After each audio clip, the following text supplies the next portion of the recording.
Hello, hi అండి. బాగున్నారా? అందరూ బాగున్నారా అండి?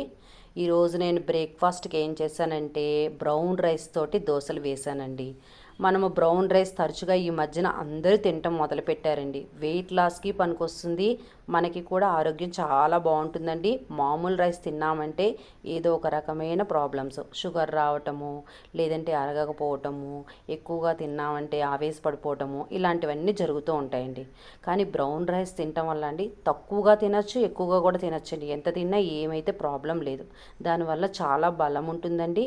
అలాగే షుగర్ ఉండే వాళ్ళకి షుగర్ కూడా కంట్రోల్లోకి వస్తుందండి. వెయిట్ లాస్ అవ్వాలనుకునే వాళ్ళు వెయిట్ లాస్ కూడా అవుతున్నారండి. అంటే ఒకరోజు 2 రోజులు తింటే అవరండి, కనీసం 1 మంత్ 3 మంత్స్ అండి, ఖచ్చితంగా 3 మంత్స్ ఒక్క పూటైనా సరే బ్రౌన్ రైస్ తిన్నట్లయితే వెయిట్ లాస్ అనేది చక్కగా జరుగుతుందండి.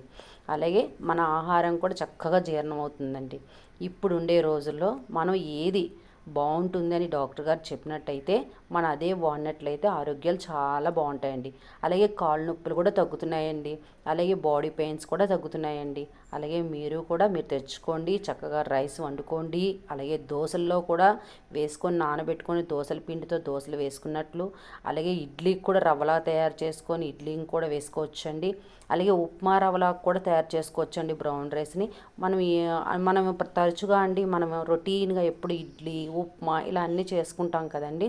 అవి మనం బయట నుండి తెచ్చుకుంటాం సూపర్ మార్కెట్లోంచి. అలా కాకుండా బ్రౌన్ రైస్తో మీరు ఒకసారి ట్రై చేయండి. నేనైతే ట్రై చేశాను, నాకు చాలా బాగా నచ్చింది. దీనివల్ల రిజల్ట్ కూడా ఉందండి. అందుకనే నేను మీకు గట్టిగా చెప్పగలుగుతున్నాను, వీలైనంత వరకు బ్రౌన్ రైసే వాడండి. వైట్ రైస్ తగ్గించండి, తగ్గిస్తే మనకే మంచిది. 40 ఏళ్ళు 30 ఏళ్ళు అనకుండా షుగర్లు వచ్చేస్తున్నాయండి. ఎందుకని? ఆ వైట్ రైస్లో ఎటువంటి బలం అనేది ఉండట్లేదు. దాన్ని అలాగ ఫిల్టర్ చేయటం వల్ల లాస్ట్కి బాగా తెల్లగుండే రైస్ కావాలని మనం తెచ్చుకొని తింటున్నాము. దానివల్ల ఎటువంటి ప్రయోజనం లేదండి.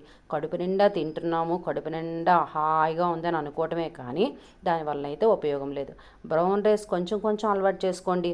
అలాగే కొద్ది రోజులకు మాత్రం హ్యాపీగా ఒక గ్లాస్ అన్నం కూడా తినేయచ్చండి. ఎంత తిన్నా దీనివల్ల ఏం నష్టం లేదండి. అలా అని ఒక గ్లాస్ తిన్నాం కదా ఒక అర కేజీ పెరుగుతామేమో, పావు కేజీ పెరుగుతామని అస్సలు అవసరమే లేదండి. ఎంత తిన్నా బలమండి, వెయిట్ అసలు పెరగమండి, వెయిట్ లాస్ అవుతూనే. దీనివల్ల వెయిట్ లాస్ అనేది బాగా జరుగుతుందండి. ఓకేనా అండి? బాగా వాటర్ తీసుకోండి రోజు.